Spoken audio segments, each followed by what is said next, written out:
together a funeral, putting together the eulogy or what have you for somebody that's close to you, the loss is hard. You know, the challenge emotionally to stand in front of people and bury somebody that is, you know, especially close to you is a challenge. As far as putting the message together, then that message generally comes a lot easier to, you know, if somebody, a total stranger, and you've got to, you know, spend time with, you know, and I got to look, and 1/3 of, or more than 1/3 of the funerals I've preached have been for people I never met, not the first time. And when you do a funeral for somebody you've never met before, you know, you're trying to not only find out who they are, but to find out who they are in such a way that you can share with people who do know who they are, in a way that gives their life some meaning and some death and some meaning to their death. And so, you know, trying to find out what to say is the challenge. Whereas when it's somebody you know, the challenge is what not to say. You know, what do I need to cut out of this funeral? What to not say? Because there's so many things you could say, so many stories you could share, and you know, the big challenge then is just, you know, what's the bare minimum to get by in here and really do them justice.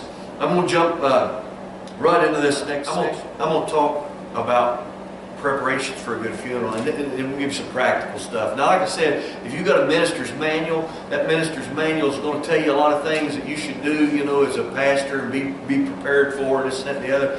And so, obviously, you know, I leaned heavily. I think I bought my first minister's manual when I was about 16 years old, long before I, you know, did my first wedding or funeral. I bought a book and was at least, you know, thinking down the road. But, you know, and we gleaned, and like I said, since then I've had 3 or 4 others, and I've bought books specifically on conducting weddings or conducting funerals. But, you know, being thrown into it and I've learned a whole lot more. Just because one of the things, the manual's there to guide you, but every situation is different. Every funeral is different. Now, I'm going to start with this little illustration. I'm going to share this story and then get into the rest of this. Before I ever preached my first funeral, I'd been pastoring the church for about a month or 2, and there was a death in the community, and one of my pastor friends in our organization, his wife's aunt lived right down the road from our church, and she passed away, great aunt. And they were all coming in for the funeral. I didn't know these people. I just went because of the pastor friend, a connection, went to that funeral. And the minister was not a local minister. He had been a local minister at one time. She was an older woman, probably in her 70s or 80s, went to one of the churches here in town. Church choir was there to sing, and the former pastor had been invited back to conduct that funeral. He got up at the beginning of the eulogy and he said this, and I'll never forget it. He said, "There's a world of difference in a funeral, and Jesus makes all the difference in the world." And then he read from Proverbs chapter 31. He preached a sermon on the virtuous woman and eulogized this particular former member of his congregation. 2 months later, one of our church members' grandmother died. And I was back down at the same funeral home, same church membership. They brought in the same church choir, and the same 2 ministers participated in that funeral that participated in the, you know, that shouldn't surprise you. 2 members of the same congregation, same cast of characters. But what really struck me is at the beginning of his eulogy, that pastor from out of town that came back to perform that service, he got up and he said this. He said, "There's a world of difference in funerals, and Jesus makes all the difference in the world." And then he read Proverbs chapter 31, and he preached a sermon on the virtuous woman. What are you saying? I'm saying that, you know, here I was at 2 different funerals that strangely, and I didn't know either one of the individuals, but the funeral felt very strangely, eerily. I probably wouldn't have remembered, it probably wouldn't have made such an impact, except for the fact that I felt like I was at exactly the same service. You know, maybe they had the same, I don't know if they had the same hymns or didn't have, but the eulogy itself was the same. And so we were talking earlier about about saving funeral. We'll talk about that in just a minute. Saving those funerals. But here's the key: is make sure you're meeting the needs of this particular family. Every situation is different, and there are going to be some funerals that are easy funerals. Good church members that love God for many years. Their death was natural. They just lived a long time. Their body wore out. They went home to be with Jesus. And we mourn their loss, but we celebrate that heaven is their gain, and we lean on the Lord for comfort to face the future. There's nothing complicated about that. And then there's going to be other funerals where family dynamics are going to, or the circumstances, the death are going to create situations. I did one graveside service where we got to the cemetery. They were burying the individual, on family land behind the house, and a member of the family came out from a member of the family came out to meet the funeral procession before the grieving family even got out of the car. A neighbor came out and said, "You are not going to bury them in that yard." And then got in a fight, and somebody pulled a knife on somebody. We had to call the sheriff to come before we could ever get up and finish the committal service. I'm telling you, anything can happen. You better be prepared for be prepared. Just pray. That's all you can say sometimes. But let me talk about. There's nothing I can say today that will prepare you for a situation like that at the cemetery. But I'm going to talk about just making some preparations for a good funeral. I want to talk first of all about preparing the preparation that takes place before the funeral arrangements are made. So what do you do in the time between any time before the funeral arrangements are made? So let's kind of start by talking about that. First of all, I want to say build relationships with the living. The most effective way to minister to people is through personal relationships. You're going to be a much more effective funeral minister if you have a relationship with people who you're eulogizing when the time comes. And there's no substitute for those personal relationships. When sometimes we're called upon to do a funeral for somebody we've never met before. We'll talk a little bit about the particulars of that kind of a funeral in just a little bit. But by and large, your best funerals are going to be they may be the most difficult funerals for you personally, when you've had a personal relationship, a close relationship with somebody. I've mentioned to some folks on occasion when I've done a funeral for somebody that was especially close to me, and they talk about, I know that funeral's got to be hard. Actually, those funerals are much easier to put together. The funeral itself is much easier. The loss is harder, and sometimes trying to deal with your own emotions maybe is a challenge. But as far as putting a funeral together, the closer you are to someone, the easier that it should be. The challenge is going to be when you're preparing a funeral message, maybe for somebody that's real close to you. The challenge is not going to be trying to find things to say. The challenge is going to be what not to say. There's so many stories you want to tell.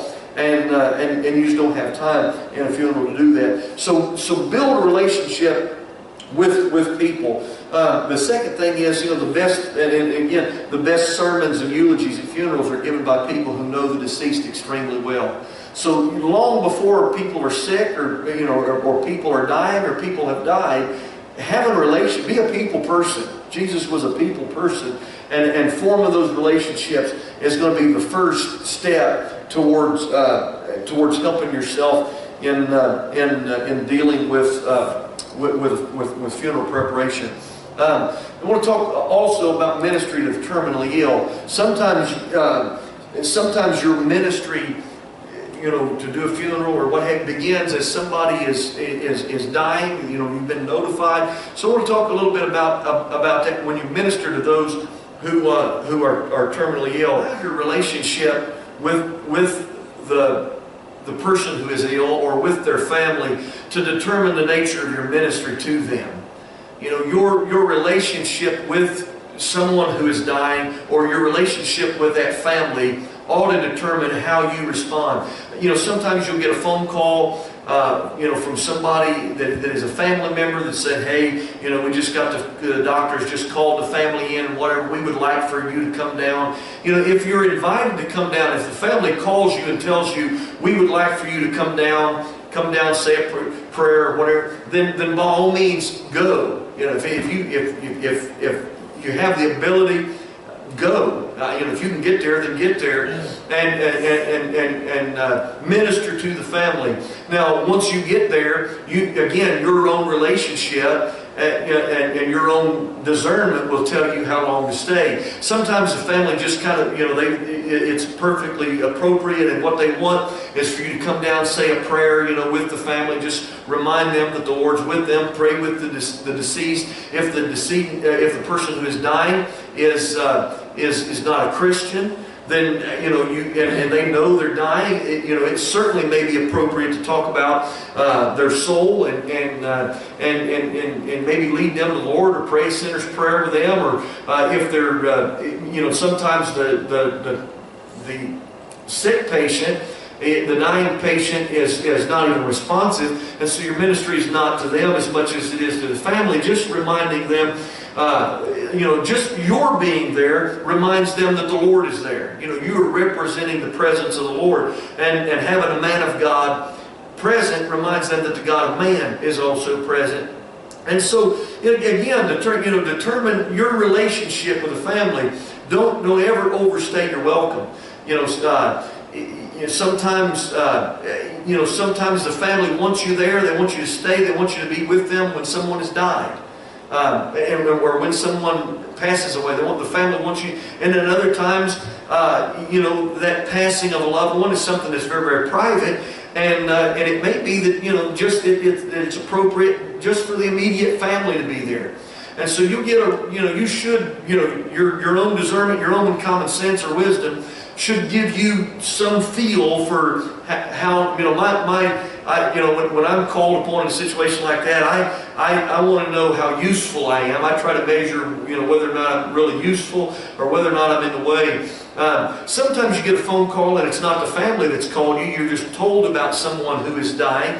And again, it's my relation. It's the nature of my relationship with that person or that family that tells me whether or not I should go or not go.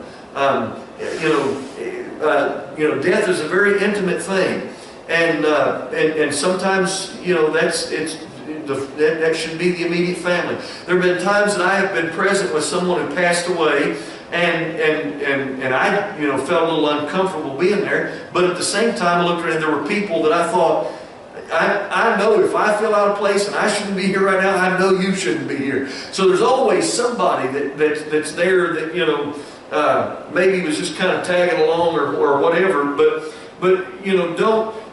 don't invade into anybody's space. Into that intimate moment. Sometimes people are dying at home, hospice patients or what have you. And generally speaking, again, if the family calls me and invites me to come down, wants me to come down, I'll do whatever I can to minister to the family any way that I can minister to the family. But if somebody else calls and says, hey, so-and-so, it's not looking good, I just talked to whoever, it's a friend of a friend that's called me, that don't always give me the liberty to just go down. My relationship with the family is going to tell me what to do. Maybe somebody at home was just real busy, didn't have time to call the minister, or whatever the case is. But I have this tendency that if I've never been in someone's home when they're living, then I'm not going to show up when they're dying. You know what I mean? Your relation, there are some people you are comfortable in their homes. There's some people that, when you're invited, you've been in their home before, you're comfortable enough that, you sit down or whatever, you take your shoes off when you come in, or, some people you're even familiar enough, you can get up and go to the, refrigerator and help yourself to, a Coca-Cola out of the fridge.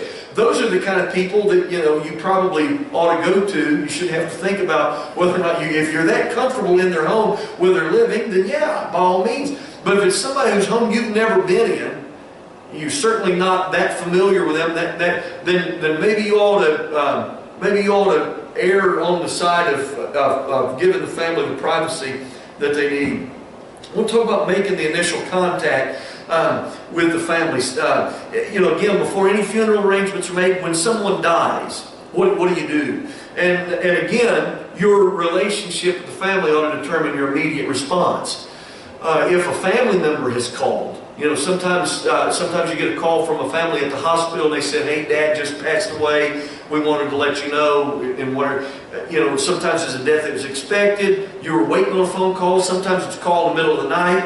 Those emergency phone calls in the middle of the night that were unexpected deaths, they tend to be the ones that cause you to react more quickly. But when somebody in the family is calling and says, "Hey, so-and-so just passed away, Dad just died, or we just lost Mom," or whatever, then again your relationship ought to tell you a little bit of something. I generally will ask, if it's not something that I just know, sometimes I'll say I'll be right there. Other times I'll ask, do you all need me to come down? Depending on your schedule, what you're doing, where you're at, and which hospital they're at, or if they're at home. And so so I'll just ask, or maybe it's not the family that's called. They've called some close friend or someone else who is theirs made the call to the minister. And again, I'll ask, do they need me to come down there? And so your relationship will determine that immediate response. And sometimes a phone call is appropriate, and sometimes showing up is appropriate. So again, it's going to there's not a cookie cutter response to that just is across the board. But always, whether you're making that initial contact via phone, or whether you're making that initial contact by showing up at the hospital, or maybe waiting till sometimes you'll ask, "Do I need to come on down there?" And there's the funeral home's getting ready to come, and we're going to go home. They're not going to be there much longer. Depending on where they're at in that process, you get the call right after someone has passed away. Maybe they've not even notified the funeral home yet, or it's at home, maybe a hospice patient. They've not even called hospice yet. Sometimes, especially in our area, it may take a hospice nurse an hour to get there. You may go ahead and go on down and just, again, whatever you do, whether it's a phone call or a visit to the home or to the hospital, always offer your sympathy and offer your prayer. And certainly, in a lot of cases, it's appropriate to pray with the family before you leave them. You just gather the family together and to spend a little time in prayer. And then offer to assist the grieving family in any way that you can. Is there anything that I can do? And sometimes that is about immediate needs. What is there that I can do right now? Is there somebody that I can telephone? Is there what can I do to help in any way? Making yourself available. Don't. The last thing, when someone has just passed away, the last thing you need to do is start asking, "Well, do you want me to preach the funeral?" They've not even went to make arrangements. Maybe they've not even thought about it yet. And now again, sometimes the family will start talking. If it's someone that they've been expecting to die, maybe they've been talking about funeral arrangements. They may start talking about that. They may start asking about funeral homes, or they may ask you about a funeral home or what have you in that phone call. But let their needs dictate your response. You're there to assist the family, not to push them through. And then the last thing about this initial contact, if you go, make the length of your stay practical. I stay as long as I'm needed, as long as I'm necessary. If there's a point in time when I get the feeling that the prayer that I pray or whatever is going to be sufficient, then I excuse myself and leave the family to do the work of grief that they're going to need to do, and also to make the preparations that they're going to need to make. Sometimes the family's going to want to talk about things, and they don't need people outside the family present to talk about things like life insurance, or to talk about the particular desires of the deceased and funeral arrangements and what they're going to do and how they're going to do it and things like that. And sometimes there's tension and so make the length of your stay very practical. And then I want to talk about following up with the family. but again, prior to the time that the arrangements are made. You made an initial contact, whether it's by telephone. You make that call and say, "Hey, I'm sorry to hear about, I'm sorry to hear about your dad," or or whatever the case is, or sorry to hear about your child. What can we do? I want you to know we're praying for you. Is there anything we can do in the meantime? And then a follow-up. Usually that would be the next day, or sometimes if there's a death early in the morning, maybe it's a follow-up later on in the day. You're going to make a follow-up phone call or a follow-up visit to the home. And so ascertain in what ways you may assist the family with preparation and planning the funeral. By now, by the time you make this second call, this follow-up, by now they've had time to process mentally and emotionally the death that's taken place, and so they're moving forward. The funeral home by now has the body, and so whether they've made the appointment yet with the funeral home to go down and make the arrangements, or whether they've not made that, they at least know where they're going, and so you can learn. And again, the question is not to steer them to volunteer yourself. Hey, I'm your man, but to ask what can we do? What do you need us to do? And probably by this point in time, they're going to tell you. The family's going to let you know. And a lot of times when you show up immediately after death, sometimes family members will say, if they've even thought about the funeral, they'll say, well, we want you to have a part in the funeral, or this follow-up visit. You'll get an idea right away whether or not the family intends to include you, whether or not they need you to be a part. But you'll learn as you meet with them in what ways you can help them with the planning of the funeral. If you're pastoring a church and you think the church or the family may want to use the facilities, the church building for the funeral, have the funeral there, or the fellowship hall, or to have a dinner or a gathering, then ask those things. Make that available. Some people want to go to the church. Some people, that's the last thing they want to do. If the person who's died had a special connection to the church, or the family feels the church is a vital part of their life, sometimes they feel comfort in going to the church. Some families don't. But make that available. That, hey, the church is available if you all would like to use it. The fellowship hall is available if you'd like to use it. If they don't want to use the fellowship hall, they want to have maybe food brought to the house or something. You're learning how the church can serve them. And it may be that, if they don't need the fellowship hall, maybe they need some tables and chairs out of the fellowship hall. So you can find out what you can do to help. And then also begin activating the church community support network.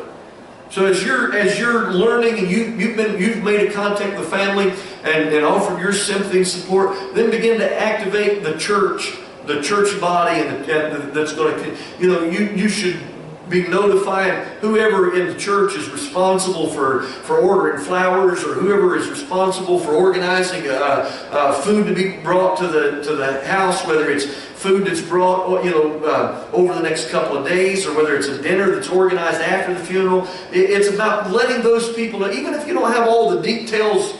You may not know when you're going to cook yet. You may not know when the service is. You may not know a lot of stuff. But at least make aware the church family, so that, first of all, so that they can be prepared. Some people don't have the extra food laying in the house or whatever to cook for a funeral dinner, and they may need time to go to the grocery store, and so they need to know that someone has died and that we're going to be cooking, or let them know so they can be praying for this family. They can offer their own sympathy and support in ways that are meaningful, and then clearly determine what your role, if any, will be in the funeral services. And so, as you're following up with, maybe they said something to you about, hey, we want you to, have a part in the funeral or whatever. This, you need to clearly determine what it is that the family would like for you to do, and then make preparations to start doing it. Sometimes the family will say things, like, well, maybe they've asked several ministers, maybe there's several ministers that are close to the family, and sometimes the family will say, well, you got whatever you all want to do is fine with me. Well, the truth is, it matters to them. They just don't want to hurt anybody's feelings. And so, and for by and large, that really, so determine what, what role, and offer your willingness to assist in any way possible. It's an honor. It is an honor to be asked by anybody to participate in a funeral service in any way. And whether that's being a pallbearer, or whether that's delivering the eulogy, or anything that you might consider in between, participating in a funeral and to honor someone's life, it really is an honor. And so determine what role the family would like for you to, and if they say, well, we want you, we want all three of you to preach. Well, the truth is they don't, and even if they do, you shouldn't. So, determine what role, what do I need to do to help with this. And sometimes those roles, sometimes those answers will be self-explanatory. And sometimes your own wisdom will tell you to defer, when to defer to someone else. Colt, do you have a question? Well, it was along the same lines as that. Like, say they do say, we don't really care. They try not to hurt anyone's feelings. But how should they? Should the ministers just decide amongst themselves, or should you try and pull it out of them? What do you really there is a preference from somebody in that family who should deliver the eulogy, and typically that's the real issue at hand, is who should deliver. The remarks and reading the obituary and things like that can pretty much take care of themselves. But the real challenge is who's going to deliver the eulogy. And generally there is a preference. And yeah, I mean, that's, and I'm not talking about badgering people and, you got to choose between me and him. That's not the case, and shouldn't be the case at all. Sometimes, and sometimes, if it's in a church family and the ministers are all part of the same church and this and that and the other, then probably there shouldn't be, it shouldn't even be a question. It should sort of be, when the minister, if there's 3 or 5 of them, if they get together, there ought to, be some general, like, yeah, you're the one that should be delivering this eulogy. I was asked one time to preach a funeral for somebody in the church, a church member whose sister had passed away, and because the member of my church was the one who was responsible for the, making the arrangements and all that, her brother was the one that was responsible for making all those arrangements. They asked me to preach the funeral. There was another minister who had pastored her, and long after she stopped being able to physically attend church, had continued to visit her as a shut-in. And this is, I'm talking with 20 years of experience looking backwards. There's no reason for me to have preached that funeral. And I should have politely deferred to the family and said, listen, this brother knows. I didn't know her. I mean, I knew the members of my family that were making the arrangements and that asked me to preach. I knew them, and my ministry was to them. But I didn't know this woman. I couldn't honor her life. The remarks that he made, when he read the obituary and read some scripture and said some things, the things that he said were much more meaningful than anything that I said.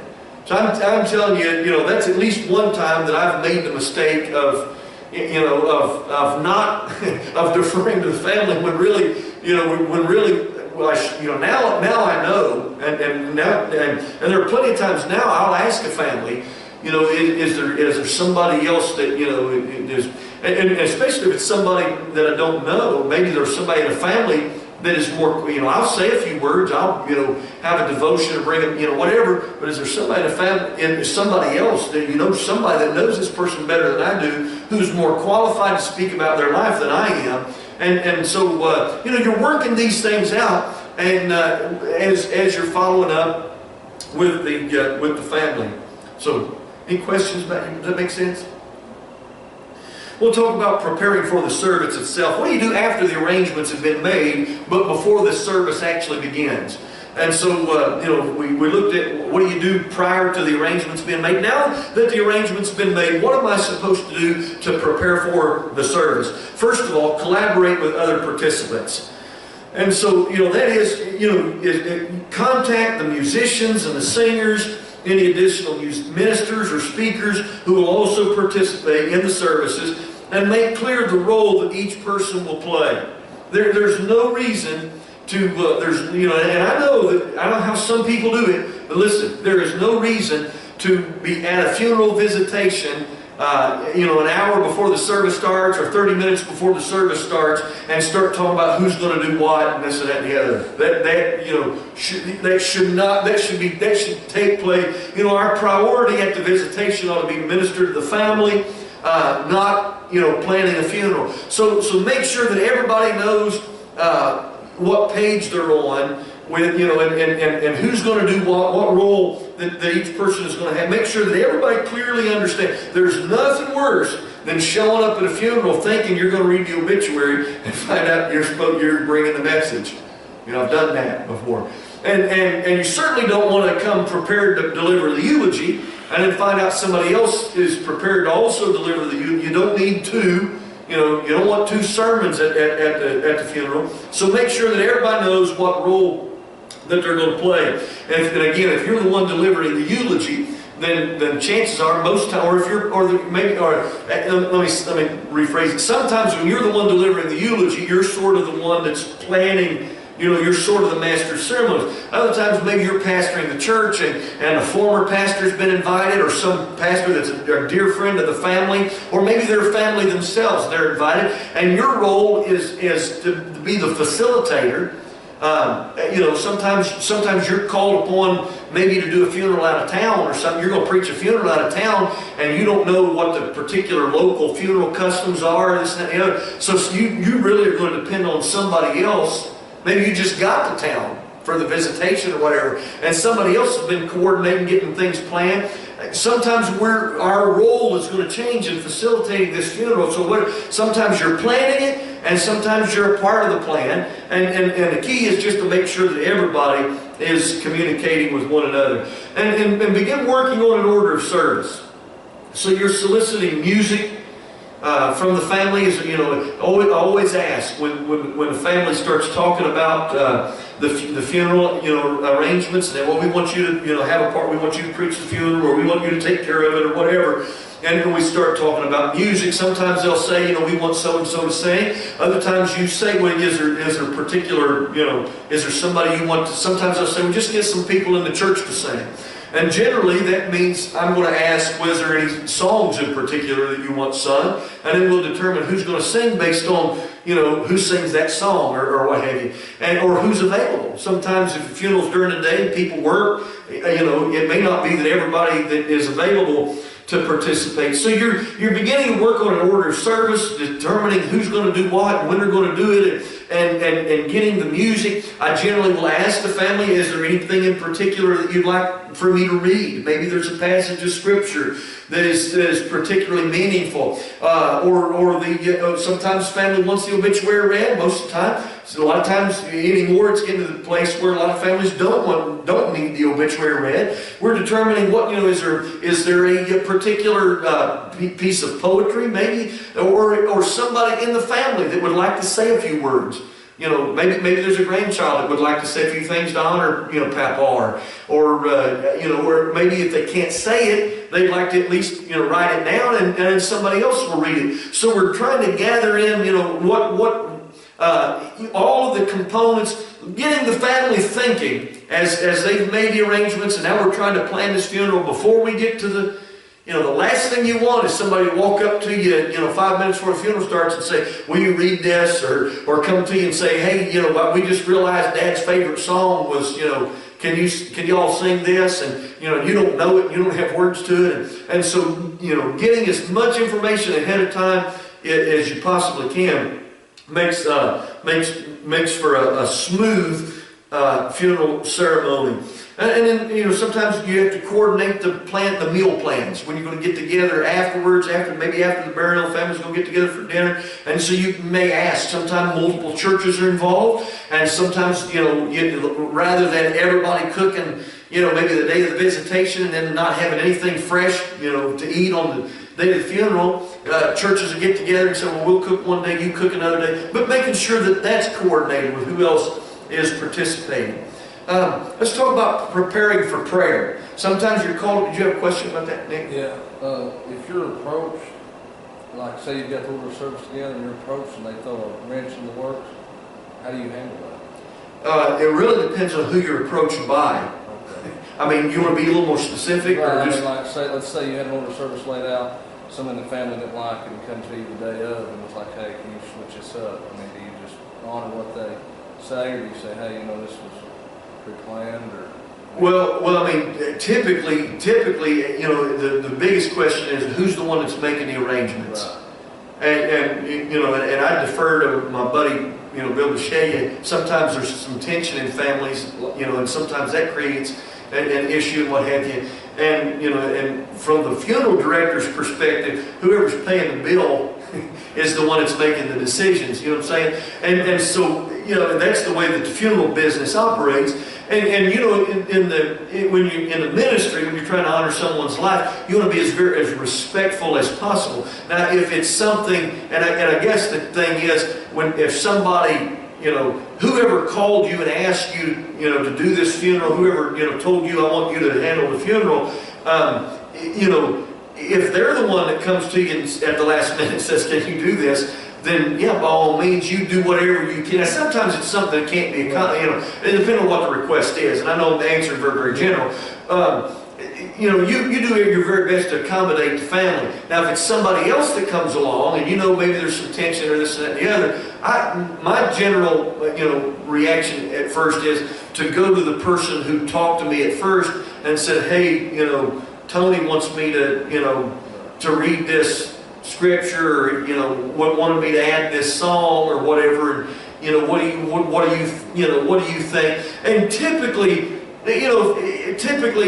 by this point in time, if there is tension, a lot of times families are willing to just let's get through this service the best we can get through this service, and they'll accommodate any way that they can accommodate. But rather than, the last thing I would do is just do it on my own.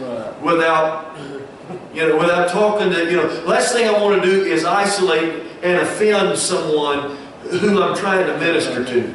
You're not going to comfort anybody by sneaking around them, or they're going to sit mad, and they may not even blame you, but they're going to be mad at whoever they know, did this to you, and so, their heart is closed to receiving the healing that you're trying to give, and so it's counterproductive. And so, I mean, my suggestion is go to the person who made the arrangements and just say, is this something that we can, what can we do? And you're going to get all kinds of, sometimes people want the obituary modified, in different ways, and this and that and the other, and depending on the appropriate nature, and sometimes the obituary says it the way it does because the family wrote it that way, and that's the way they want it read. And so, and then with anything else, whether it's a song or whatever. So, let's talk about preparing for prayer. Sometimes you're called upon to pray. And it may be that you've been asked to say a few words and offer a prayer, or maybe you're just.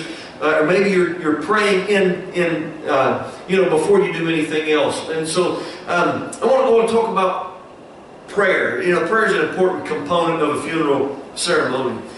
And just say, first of all, that all genuine prayer is directed to the Lord. It is understood that God is not particularly impressed with our eloquence as much as He is the sincerity of our heart.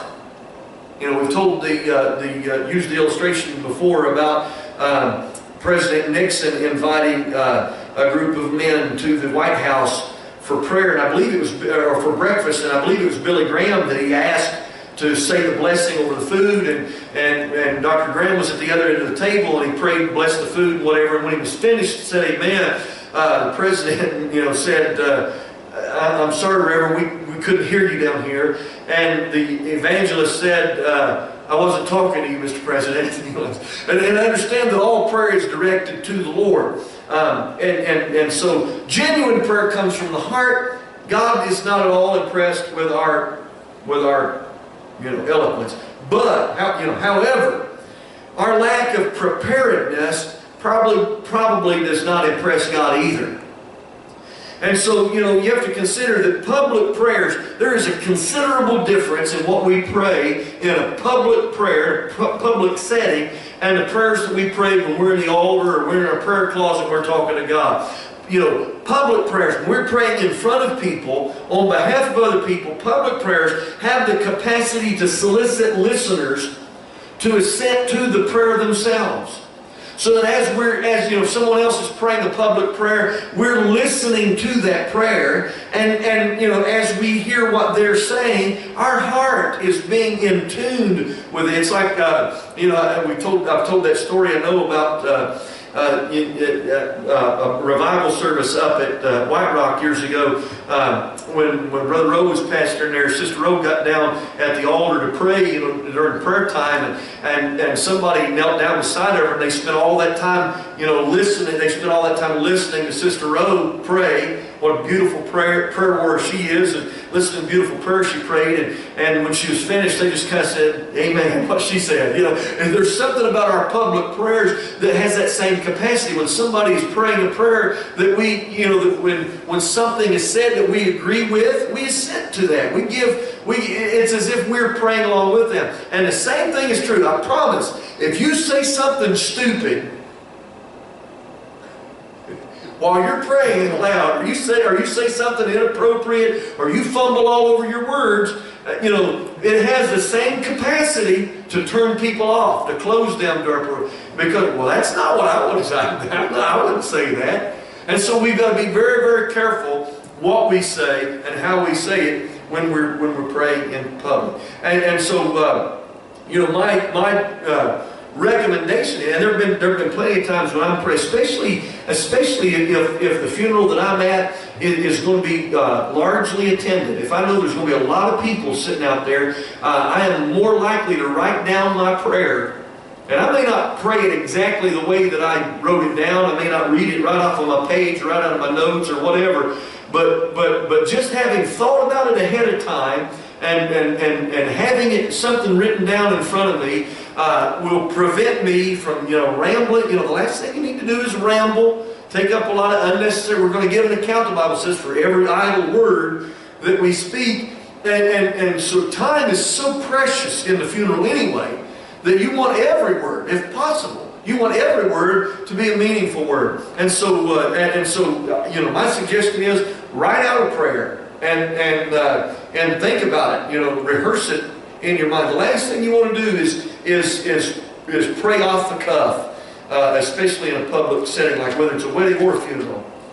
Let's talk about preparing for the readings. Sometimes you're asked to read something, whether it's the obituary. We talked about different kinds of readings in the first session, and the way that they're used, to fulfill the purposes of the funeral. And so sometimes we're asked to read poems, or maybe we're asked to read some memories that someone else has written. So what do you do as you're preparing for these readings? First of all, rehearse the reading aloud on your own until you're comfortable reading in public. Now, if it's Scripture, again, you're going to be reading the passage of Scripture, what have you. Maybe it's a passage you've read oftentimes. Don't let that hinder you from reading it again. Practice it again. Prepare for it again. Read it out loud. There's a difference in reading it out loud and reading it to yourself. So, get comfortable with it. Now, if it's not Scripture, Scripture tends to be one of those things that we, as ministers, we're in the habit of reading Scripture publicly, and so it may not require near as much attention. But other things like obituaries and poems, or someone else's letters, make sure that you have read them, and are prepared to read them out loud. One of the things, sometimes if somebody, for example, writes, a letter to Dad, or they record some memories of Grandma or whatever that they can't say themselves, but they'd like for somebody to read them, and you're asked to read something that somebody else has written, or maybe they wrote a poem about Grandma going to heaven, or whatever the case is, and you're asked to read that. The last thing you need to do is get up in the pulpit, having never read this before, and try to read it publicly. Sometimes you're going to struggle with reading their writing. Maybe if it's handwritten, read it again and again and again, and get comfortable with it. And the same thing is, sometimes these things aren't, if it's something personal written, sometimes it's not given to you until the funeral. But get off alone. Get your flower on your jacket, and then go sit down with it and make sure that you know what all the words are, and that you know what's being said. If requested, be prepared to briefly explain the significance of the piece that you're reading. I've been asked to read this poem because, Susie wanted us to, this was real meaningful to her, or she wrote it, or whatever. This was Papa's favorite verse, or whatever. And be, sometimes the significance doesn't even have to be explained. And in other times, maybe it's appropriate to explain it. So be prepared if necessary, to explain. The reason I'm reading this is because of whatever. And then the third thing is, if the obituary is to be read, be certain that you know how to pronounce every name of the person and the city that are listed. So, make sure you've read the obituary before you get up. And I always, sometimes again, the funeral home will give you the obituary at the visitation, or sometimes they'll give it to you prior to the service itself. I always look at it in the newspaper. Sometimes the copy that's in the newspaper is not the same copy you're going to read. But, look at it and make sure that you know how to stand. If you have any doubt, don't guess. Ask somebody that knows. I mean, if you come across a name, the last thing you need to do is, while you're reading the obituary of some loved one, and there's someone who's close enough to that person whose name is mentioned in the obituary, the last thing you need to do is be disrespectful to that person by messing the name up. And so just ask, hey, listen, how does, what is this? And sometimes, and don't assume anything. Don't assume that you know what. Oh yeah, I know lots of people by that name. It may be pronounced different in one place or the other. So don't be afraid to ask, or even the name of a city. Ask. You want, when you're up in front of people publicly reading in front of them, you want to give them the impression that you're smarter than you sound when you butcher words as you're reading them in public. So prepare yourself. Let's talk about preparing the music. There's an important part of the service is oftentimes the music that is chosen. So let's talk about preparing it. If you're asked to sing a song, rehearse that song until you're confident you can provide the family with an experience that will produce comfort and meaning. Don't need to say that again. Rehearse the song until you are confident that you can provide the family with an experience that will produce comfort and meaning. You want to do the song well. Now, sometimes, do your best to accommodate the specific requests of the family. If the family says, "Hey, we really want you to sing such and such," do your best to sing that song, but also know your limits. If the song that they've asked you to sing is something that you can't play, or that nobody else can, I don't really, that's not, that song's too high for my vocal range, or whatever the case is, then there's certainly nothing wrong with politely letting them know, I can't sing that stuff. Now what you ought to do is you ought to recommend something else. Maybe there's a song that is similar, you've looked at the lyrics or whatever, you know the song that they've requested. I can't sing this song, but I sing one called whatever, and give them a few lines, and I don't sing it to them, but give them a few lines and give them the gist of what the song is about. Maybe, or suggest someone who does. I don't sing that song, but somebody somebody else in the church does, or maybe they can sing it, and if you and I'll sing something else, or whatever the case is. But the last thing you want to do, obviously, is get up and butcher Papa's favorite song. Is not going to give any comfort to that family. So you want to make sure that the song the music is supposed to be meaningful and comforting. So do your best to accommodate the requests of the family, but also know your limits. And then be sure to take the music and the words with you to the service. If you sang it 100 times, don't take anything for granted that once you get up in a funeral setting that all of a sudden, the second verse, the words are not going to just leave you. So be prepared be prepared to do your very best in the songs that you're singing. Let's talk about preparing your remarks. Sometimes the family will ask you to say a few words. Now, understand what you've been asked to do. If the family asks you to read the obituary, maybe say a few words, or if they've asked you to pray and say a few words, or they've asked you to sing a song and say a few words, understand what you've been asked to do. If you're asked to say a few words, then honor that request. And only say a few words. Generally, my recommendation is that if you've been asked to say a few words, or if you've been asked to give some remarks or whatever, you ought to be able to fit everything that you're going to say on a single sheet of paper that's typewritten, and in front of you. You ought to be able to include everything that you're going to say in that one sheet of paper. And so if what you've got to say doesn't fit on one sheet of paper, then chances are that you've got too much to say. And I know sometimes when I say that, sometimes if you're sharing an anecdote or something, you're telling some story or whatever that fits with the remarks that you're making, then then that story, the details of that story may be too much to fit on a sheet of paper, and you may only have on your paper tell the story about the time that me and whoever, the decedent or whatever, when we did such and such. And so the story itself may be a little more wordy than that, but if you're going to tell stories, if you're going to tell us, then only tell one. This is not a time, a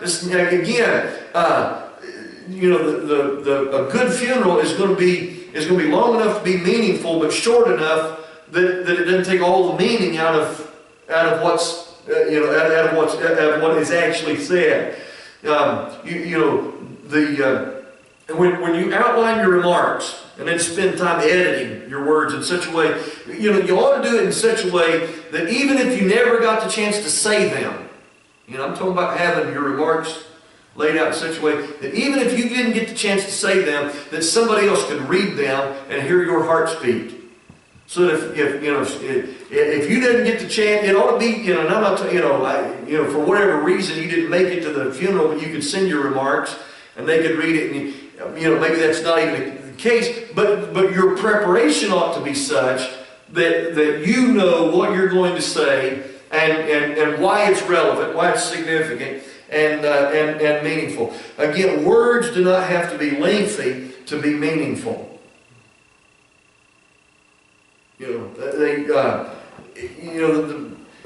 It's not our wordiness that is going to matter to folks. It's going to be it's going to be what is actually said. Unnecessary words are unnecessary. So cut them out. If there's no purpose in our story, if the anecdote that came to our mind, there's some stories that just don't need to be told at the funeral. Maybe tell them some other time or some other place, but not at the funeral ceremony. Let's talk about preparing the message. Collect anecdotes, study scripture, pray, begin organizing your thought. Again, these are things prior to the funeral itself. After the arrangements have been made, you're the one going to be bringing the message. So begin gathering together your stories. Study and sometimes you're spending time with a family that you don't, because it's somebody that died that you don't know, and you're having to gather stories, glean stories from them, and so you're jotting things down, collecting memories and what have you. You're looking in the scripture, you're praying. God will give you some clear direction for the message. You have to depend on Him. So begin constructing an outline, and then group your scriptures and your illustrations together in a logical manner. Start putting together the message in the way that God gives it to you. Attend the visitation, and then continue gleaning stories. There may be something told at the visitation that you hadn't heard before. Maybe a relationship with somebody that you wasn't really thinking about, whatever, and they tell a story and it fits, and it may illustrate a point exactly that you wanted to make. And there's another. Now you can include somebody else in the meaningful in this meaningful eulogy by sharing their story and also illustrating the truth from the person who died from their life. Again, the message ought to focus on the person who has died. And then, finish preparing your remarks, editing and fine-tuning your notes. Go back, check your grammar and your pronunciation. Make sure that what you've got is polished and is as polished as you can get it. You know, when I preach a sermon on Sunday, you know, my young preachers all the time marvel at how scant my notes can tend to be sometimes. You know, bare bones. I don't need a whole lot of notes to preach an hour sermon, really, for that matter. When I'm preaching a funeral, my notes are not like my notes when I'm preaching a Sunday night service.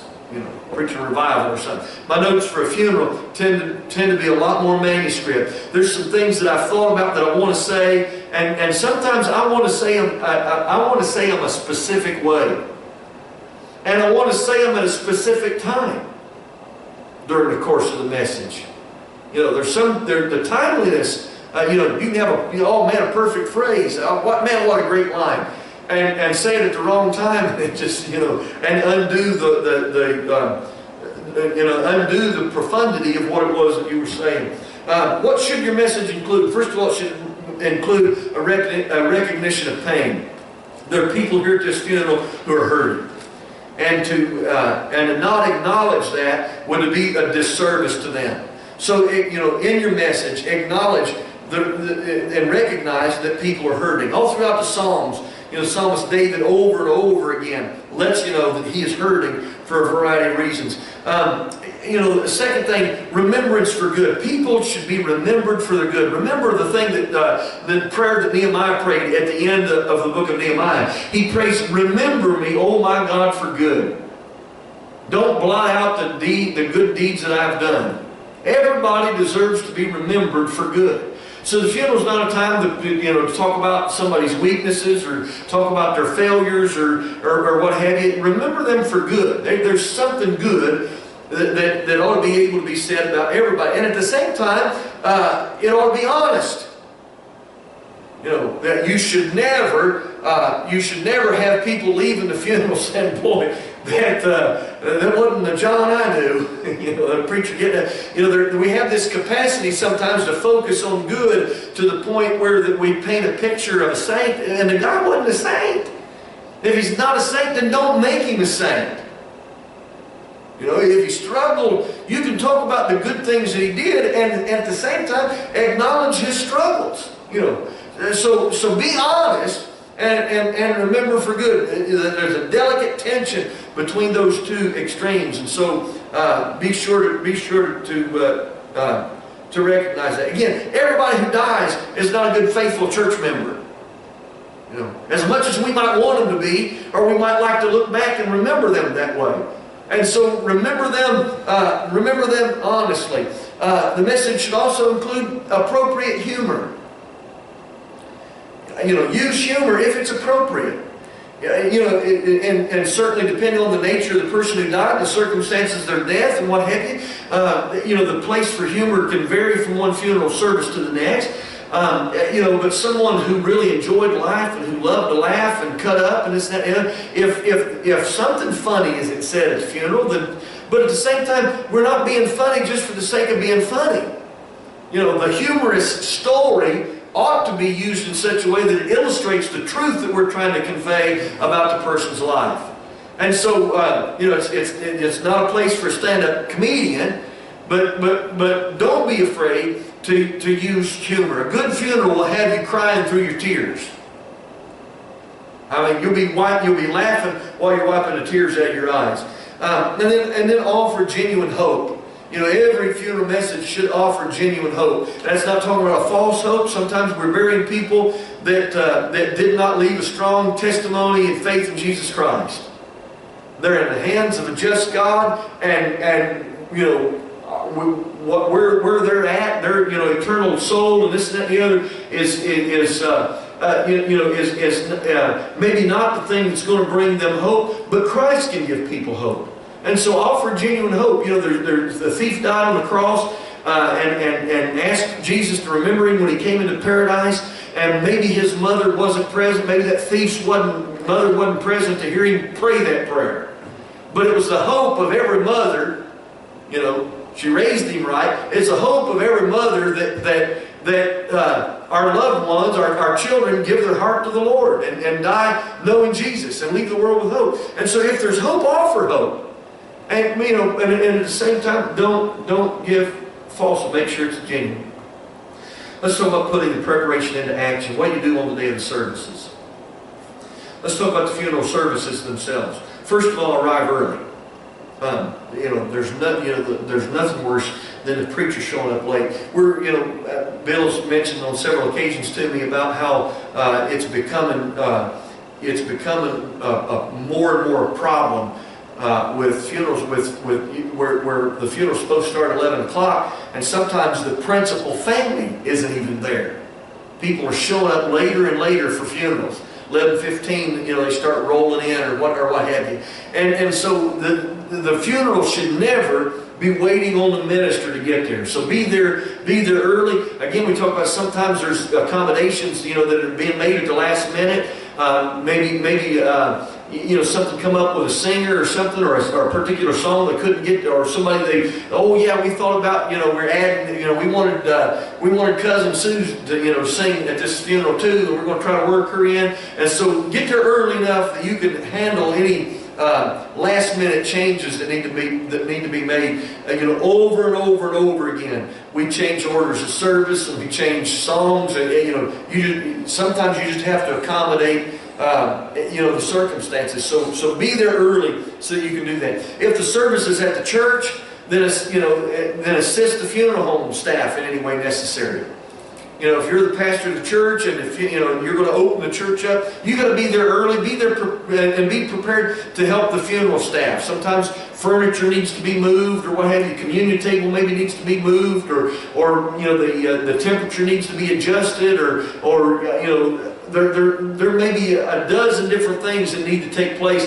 Making sure the PA system is turned on, and all these other kinds of things. The appropriate microphones are on, and all this. Making sure that stuff is done so that the funeral can begin on time without any issue.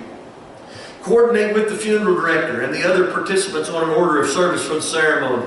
If you're the one that's been facilitating the whole funeral, you should have an order of service printed, prepared, and ready to hand out to everybody that's singing, everybody that's going to talk. Make sure the funeral director, it understands the order of service that's going to take place, and so that everybody who's participating understands what to expect and when to expect it. And then give your best effort and rely on the comforter.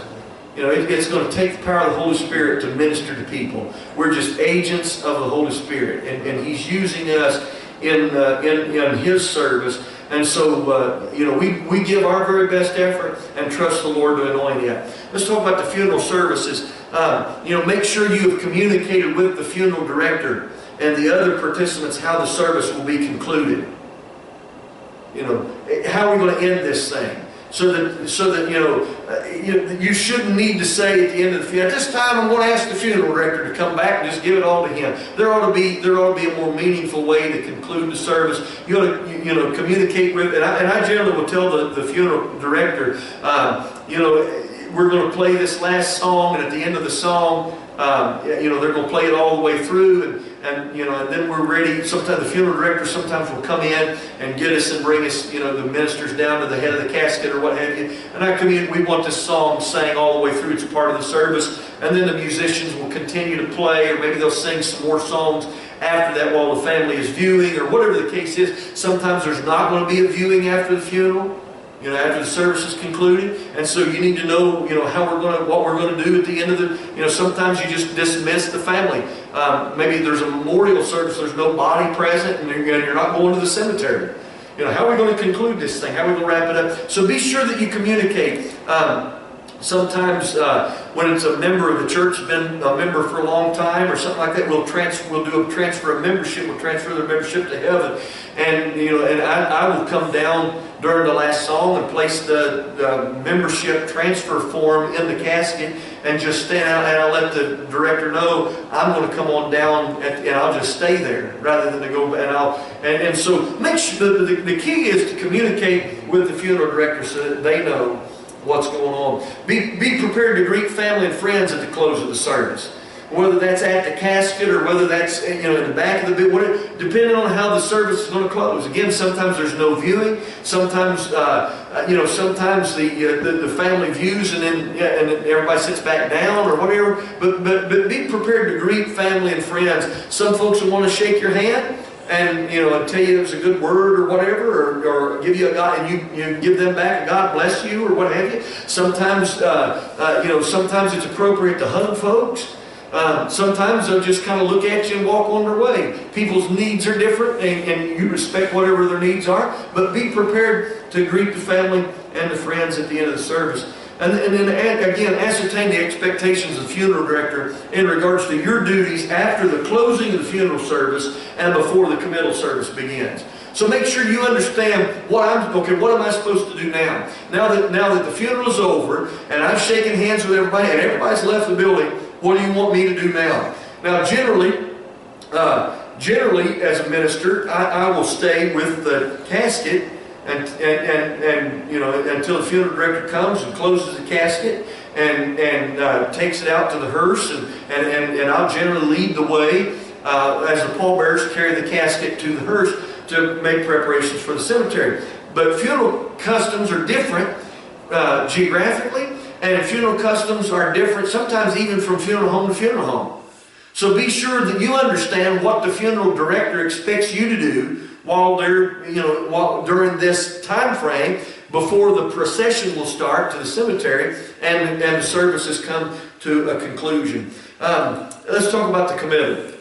Understand that the order of service and the role that you will play at the graveside and work with others who will also participate. Sometimes there's multiple people involved in the funeral, and then sometimes those multiple ministers will be involved at the cemetery. Or sometimes one minister is taking care of the committal service entirely. Sometimes at the committal service, the minister may say a few words, maybe read another scripture, do a formal committal service, and then ask somebody to close in prayer. Sometimes if it's a military funeral, veteran, the honor guard may be there to give them a 21-gun salute, and the honor guard has their own committal service that they'll do. So understand what's going to take place, and be sure. A lot of times we're guilty of just kind of winging the committal service when we get there. We don't really give a lot of thought to it. Hadn't really given, irregardless. Understand this is a significant time. We talked about the purposes of the committal in the first session, and the role that it's playing in facilitating the family in their grieving process and their mourning process. And so we can't afford for any part of the funeral to be neglected. So know what you're supposed to do so that you can and be prepared to do it. If appropriate, connect your remarks at the cemetery to your message at the funeral.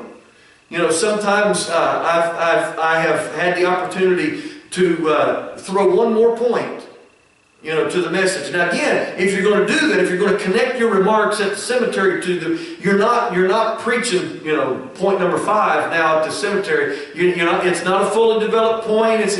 You're just making one more statement, connecting it to the things that you said earlier, and tying it all together. Hopefully it has something to do with the resurrection and our hope that we're burying this loved one with. But if it's appropriate, if it works, then connect your remarks to them. Tie it together. This is especially helpful. Sometimes when the funeral, we're going to have a lot more funerals at night where the family's burying. The next day, the committal service takes place the following day. And so maybe, this is your last chance to leave the family with something that they will remember. Now, regardless of whether you use a traditional liturgy or you personalize the graveside service entirely, be brief. The committal service is not a place for 3 more songs and and another sermon and this and that and the other, and I say that kind of tongue in cheek, but I've heard horror stories of committal services that lasted longer than some funerals did. Now, I have also showed up at the committal service and had things prepared, and then when I got there on a cold winter day, underneath the tent and it was spitting snow or this and that and the other, and we were underneath the tent, and the cloud cover and the tent cover was enough that whatever sunlight might have been there didn't get underneath the tent, and the cold wind blowing on the hilltop caused folks to... I have cut things short when I got to the cemetery too, just because of the weather. You know, it doesn't do you any good. It doesn't matter how profound you think you might be or how eloquent you might be at the funeral, at the cemetery. It doesn't matter what you got to say. If people are freezing to death, they're not going to hear you. And so being brief is especially important depending on the weather conditions. So realize that. You know, if it's pouring rain, those tents are small. Everybody can't get up underneath it. Folks are standing around under umbrellas and this and that and the other, and they're getting cold and the wind's blowing on them. So don't take advantage of people's time. If you didn't get to say it at the funeral, it probably doesn't, it probably doesn't need to be said. So make sure that your words are brief. Now, I will say that a short word at the graveside service, that last word, has the potential to be the word that is most remembered. So rather than just doing this stuff off the cuff and this and that and the other, I think about one committal service in particular where where I was burying one of my best friends, and it fell on me to close the committal service out.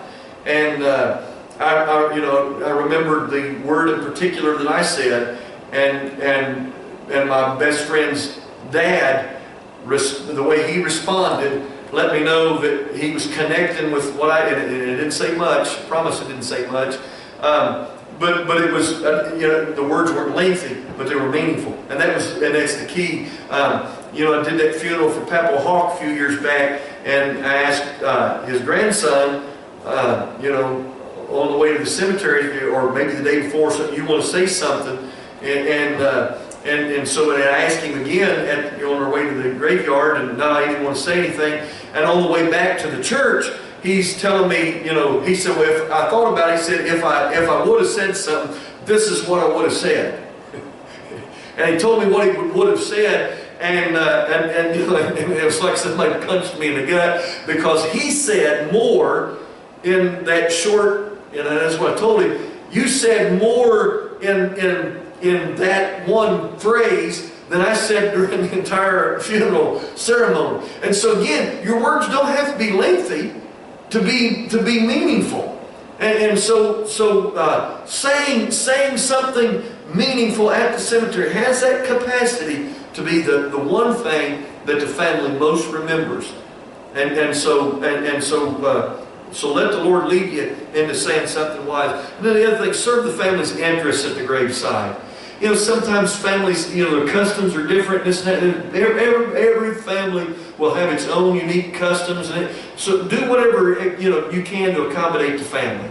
I've had family members ask, do you care to stay until they're buried, or do you care? And or stay till they're lowered into the ground, stay till the vault's sealed, or stay till I've had a couple of times where families said, if you don't care, do you care to stay till they're stay as long as the the funeral director's there. And you know what? It's not really that big a deal. It doesn't take that long. And so whatever the case, if it's meaningful to the family to have somebody there, then I'll do whatever the family needs done to try to help them out. Let's talk about the gathering. A lot of times after the graveside, family gather together back at the church, or they gather together in somebody's home, they have a meal. Make an appearance at the gathering. Whether and maybe even offer a blessing over the meal. You come together, pray one more prayer, asking God to bless the food, and also to continue to comfort the family as they remember the person who has died. They're sharing stories, and be sure to thank the people who have prepared it. If you're at the church and there are people from the church, maybe some of the ladies in the church, or they're serving, be sure to thank them, and then do that again publicly in the next church service. If your relationship with the family warrants it, then eat with the family. You know, again, your relationship with the family is going to change the way you minister to. You know, there have been times where you know, I have felt like, and family members have made me feel like part of the family. And so to show up, pray a prayer, and then disappear would have been, you know, rude and insensitive. And of course, people also respect your time, and they know that as a pastor, sometimes you get called upon to do. You know, there are things. I've left the graveside service and went straight to a wedding, you know, before. And so, you know, sometimes, or I've left the graveside service and went straight to the hospital. On at least 2 different occasions that come to my mind right away, where someone was in an immediate emergency situation. And so, you know, your time dictates a lot of what you can do. So if your relationship with the family warrants it, then stay and eat with the family. If your relationship with them doesn't warrant it, then don't stay. You know, don't make the pastor should not be the first one in line with a plate of food. I'll sample this all for you and make sure it's, you know, you're not there to be ministered unto, but to minister. So you know, let your relationship dictate your you know, your response. I did a funeral one time where the guy who sang at the funeral was a man that sold, you know, music at the flea market, and the man that died had bought several of his tapes through the years, just loved to hear him sing, and the family was able to contact him, get him to come, and he sang at the funeral, and then he went to the funeral dinner, and he set up his table of tapes and stuff to sell at the funeral dinner. Don't do that. You know, I got products. You know, we got T-shirts. I'm signing black and white glossies. You know, that's not the purpose of the funeral dinner. But be available for family members who might wish to speak to you about their grief, your message, or other concerns. People, you know, in this informal setting that the dinner provides, it may be that people want to come up and talk to you about the person who's died. They're looking for comfort, or maybe they want to talk to you about your message. They want to continue to, you know, to be ministered to. I've had a lot of people tell me in those situations, you know, I know I need to get my heart right with the Lord. I need to get back in church, or whatever the case is. And so take advantage of that opportunity to talk to them. Witness, you know, evangelism is not, you know, there's no place for evangelism in the funeral service. But in that intimate setting, one-on-one, when you're talking to the family in the, you know, at the dinner or this, that, and they come and talk to you, then yes, by all means, that's a place for soul winning. When you're talking to someone one-on-one about where they're at with the Lord. Let's talk about our continued ministry to bereaved to close. We're talking about what do you do after the services are completed. First of all, follow up with the mourners.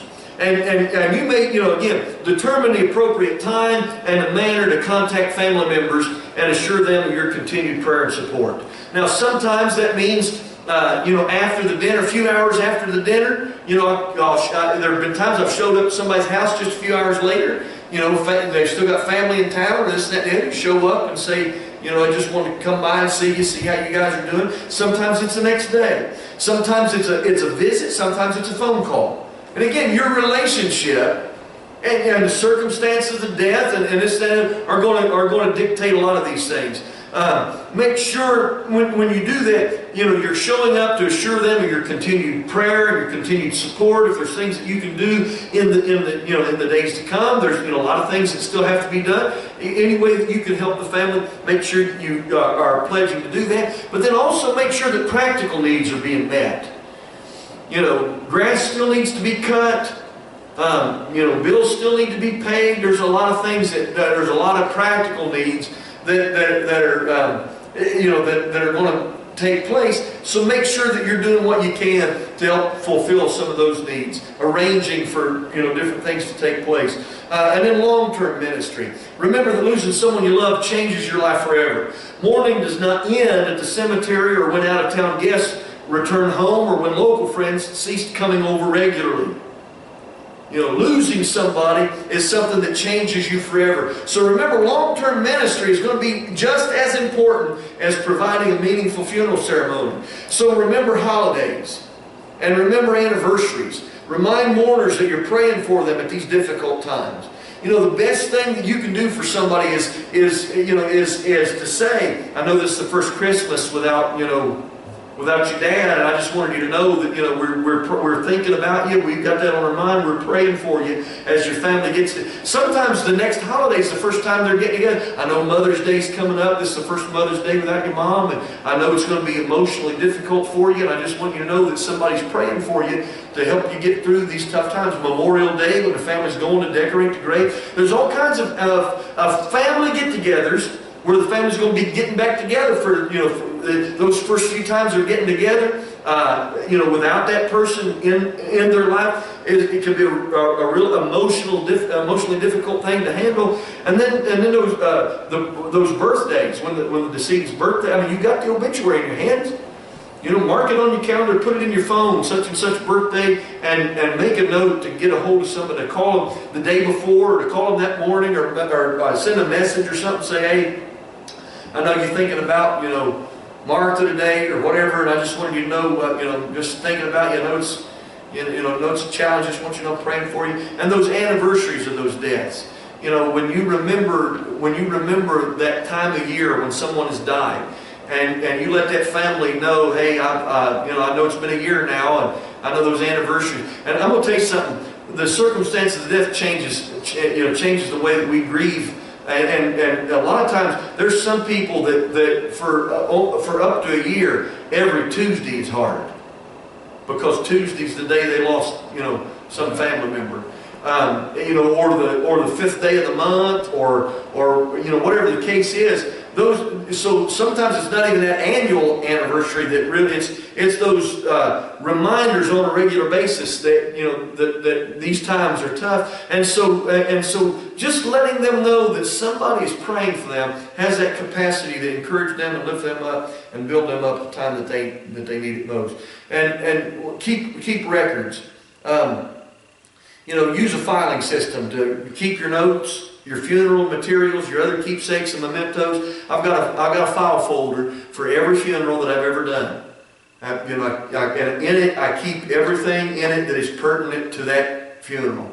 Whether that's my sermon notes, the obituary, you know, maybe the newspaper clippings. Sometimes people die from circumstances that's talked about in the newspaper. That newspaper article, you know, is in there along with that. And anything else that is related to that, you know, to that death, or to that few keepsakes from the family. A thank you card. Generally, a minister, a lot of times you get a thank you card for participating. Sometimes it's got an honorarium in it, or sometimes it's just a thank you. I'll stick those thank you cards in there with that family. It serves a couple of purposes. Number one, it's for my own sake. It's for my own records, and I like having it to where I can go back and reflect and look on. You know, it's certainly good for me. And then also, there is the capacity that at some point down the road, there is a family member who just would like to, you know, go back, and I was able just a year ago to help a family here in town that's connected some to our church. Their mother got killed in a car wreck, you know, 10 or 15 years ago or so now. I can't remember how long ago it's been, but those girls were all young. And so a couple of them, because they were in the accident also, a couple of girls didn't get to go to the funeral. They have no memory whatsoever. You know, they weren't at the funeral, don't know anything at all about it. And, you know, that complicates grief, obviously, when you're not able to participate in a meaningful funeral ceremony. And so, you know, here's one daughter in particular that didn't have a copy of her mom's obituary. She'd never seen the newspaper article that talked about the wreck. And knew nothing at all about the funeral. And so I was able to go down to the library, make a copy of from the microfilm of the newspaper article and the obituary from the paper, go down to the funeral home, and they pulled the file out, and the file had not only the printed obituary from the funeral itself, but they also made me copies of everything that was in the folder, including when the family came in to make the arrangements. And then I was able to email the minister who preached the funeral, and he had his funeral notes. They were somewhat sketchy, but it was an outline. It was put together enough that, you know, at least it was something from the funeral. And he had that outline still saved on his computer and was able to email it to me to print and give to this family. So you know what I'm saying, you never know at what time there's somebody that's connected to that family that, you know, would just like to have a little something that, you know, I'm going through right now some of Luther Gibson's manuscripts back here in the office that from some of his preaching for years, and nearly 1,000 sermons or more that are back there. But one of the things that I uncovered was the funeral service that he preached, the funeral for Sister Annie McKinney, Sister Rose's mother, Brother Earl McKinney's mother, and he preached that funeral. And so, you know, those funeral notes are here, some, you know, 50 years later, you know, to be able, not only for the children, but she's got grandchildren and great-grandchildren that never knew her, that here's a little memento. And so, you know, you never know what your records are going to do to be a help, to be a blessing, to continue to minister to somebody a long time after after the grass is growing at their gravesite. And you know, then the last thing I'll say is just keep on learning. We're continuing to hone our skills. I'm not an expert by any stretch of the imagination. I'm constantly learning. Part of that is about going to other funerals, learning what to do and what not to do. It's about gleaning, taking what you can learn from whoever you can learn. It's about reading, and it's about getting to know people. Just being around people and making that connection with them. Any questions